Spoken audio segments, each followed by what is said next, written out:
na discourage na ka tungod kay nag-base ka sa mga situations nga nahitabo sa imong kinabuhi. So ang gusto ni God na bisan wala kay nakita na, bisan wala improvement imong kinabuhi, but still wala ka na bag-o, wala ka na discourage kay tungod kabalo ka nga naa ko'y buhaton sa imuha, kay tungod naa kay dakong pagsalig sa akoa. Nga na ang gusto ni God nga bisan walay nahitabo, walay changes nga nahitabo sa imong kinabuhi, same situation ra gihapon, but still ang imuhang pagtuo sa Ginoo dako kaayo. Mao nay gipangita ni God sa iyahang mga anak nga dili lang ka magsalig sa Ginoo kay tungod naa kay nakita nga improvement, naay nabag-o sa imong sitwasyon. Ang gusto ni God nga bisan wala nabag-o imong situations, imo gyapon siyang gihigugma, naa gyapon kay pagsalig sa iyaha, naa gyapon kay faith sa iyaha, kay tungod dako imong pagsalig nga ang Ginoo mulihok, nga ang Ginoo milagroso,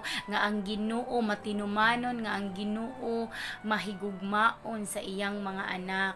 Mao nay gusto ni God, ang imong faith sa iyaha. Faith can move mountains.